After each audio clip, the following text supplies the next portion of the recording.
Hello everyone, welcome back to my channel. Thank you all so much for being here. I really appreciate you all. If you're new to my channel, please do not forget to subscribe and also turn on your notification. So today we are going to Sierra Leone. So Sierra Leone is a beautiful small country in West Africa, and what you see here today is Petete Leef. So that simply means potato leaves. Okay, it is an authentic dish in Sierra Leone, and that is what we're going to be making today, but we're going to be going the pescatarian way. So we're only going to be using shrimps and fish for this dish today. All right, so without further ado, let's go ahead and go through the ingredients and how we're going to make this dish today.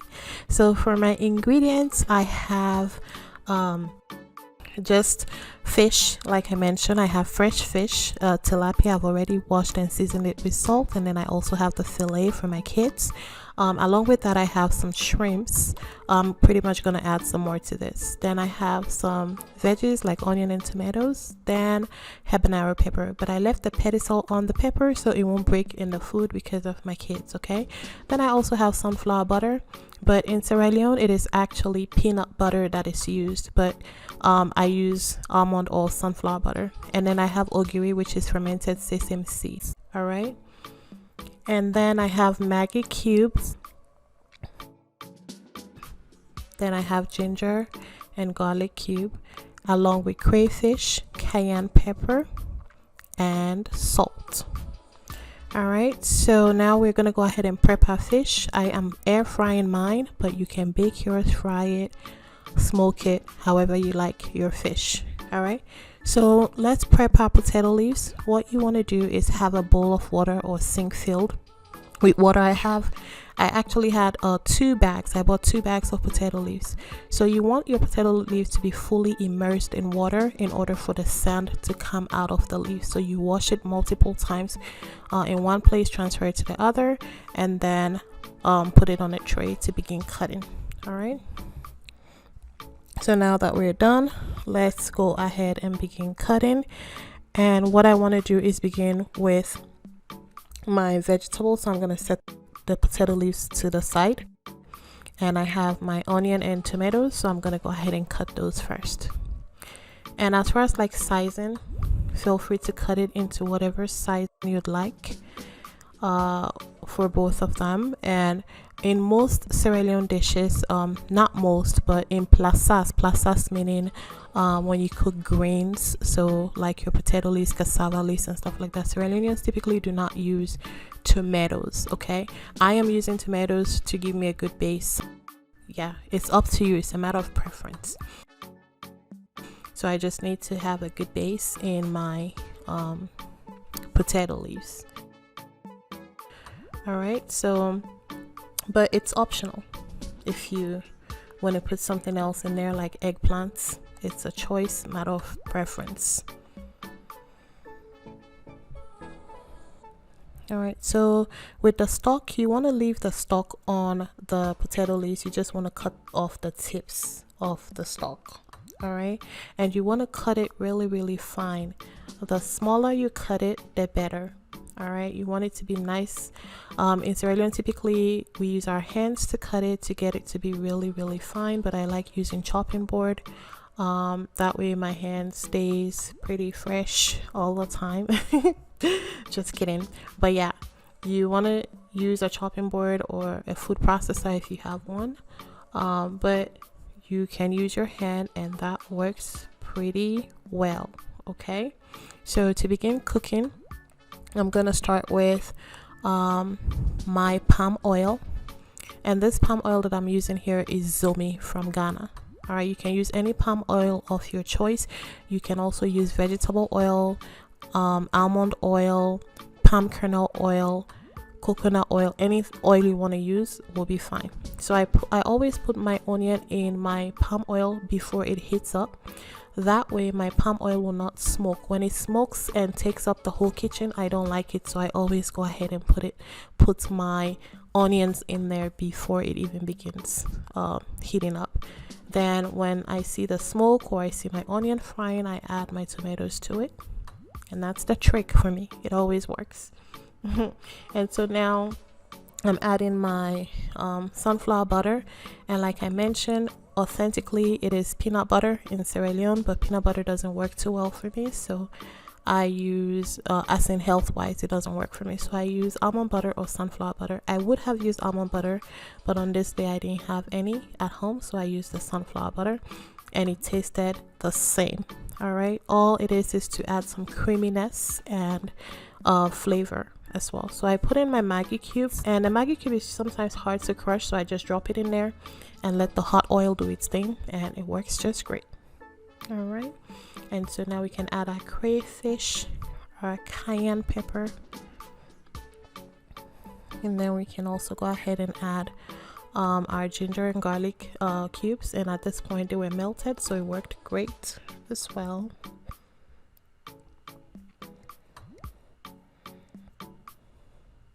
And there goes my habanero pepper, and like I mentioned, I leave the pedicel on there for the kids so it won't burst in the food and become unbearable for them to eat. And what you see here is the ogiri, and ogiri is fermented sesame seeds. So if you're allergic to sesame seed, you may want to eliminate this part, but this gives it an authentic taste of Sierra Leone. So if you're not allergic to it and you have it, you have access to it, definitely go ahead and add it in there.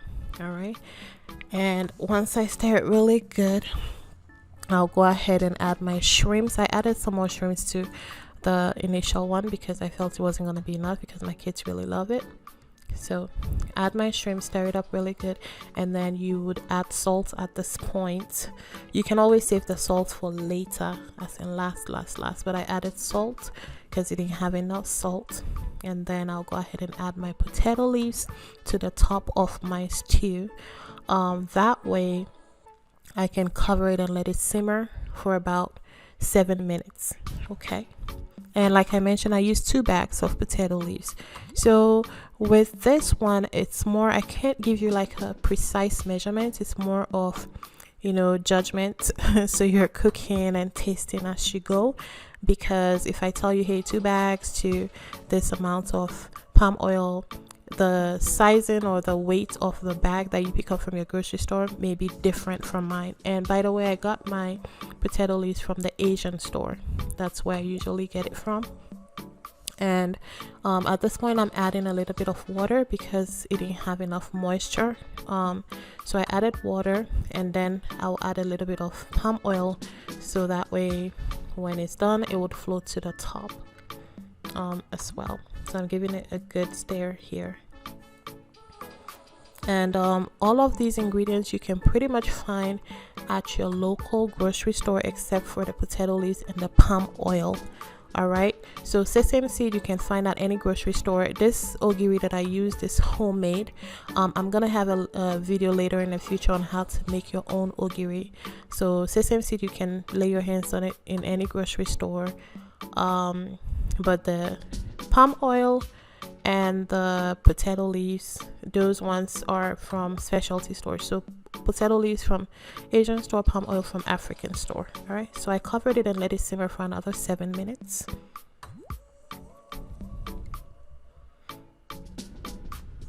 And this is all on medium heat, guys. And once it was done, I gave it a good stir, and now I felt it was ready to consume. So it's time to add my fish. So the fish, I always add it in last because I don't want it to break up in my food and have the bones everywhere, because my kids are going to be eating this as well. All right, and like I said, prep your fish however you'd like. You can use meat for this as well, but I'm just going the pescatarian way today. All right, so any meat of your choice, but if you're going to be using fish, prep it however you'd like. You can use dry fish, or you can put your fish in there fresh, but I just don't like the taste of fresh fish. Okay, I like it, you know, dried up somehow. So now I'm cleaning up my pots, because at this point our potato leaves is ready to consume. So I'm just letting it simmer for another 5 minutes before turning off the stove. All right, guys, and look at that beauty. It is so beautiful and tasty at the same time. All right, and like I mentioned, guys, you can serve this with anything you'd like white rice, brown rice, yam, cassava, potatoes, couscous, quinoa, just name it, gari. You can use whatever you'd like to eat this beauty right here. All right, so it's all a matter of preference, but I served mine with white rice and it tasted so good. So yeah, like I mentioned, I leave the pedestal on my pepper because of my kids. So if you have kids and you're worried about them not being able to eat your food because it's way too hot, you can do your pepper like that as well. All right, and yes guys, if this is something you consume in your country, please do not forget to leave the name in the comment section below. If you have any suggestions or any questions, definitely leave that in the comment section below. I hope you enjoyed watching this video. Please do not forget to give me a thumbs up and also share with your family and friends. Stay tuned for the next video, guys, and have fun. Bye bye.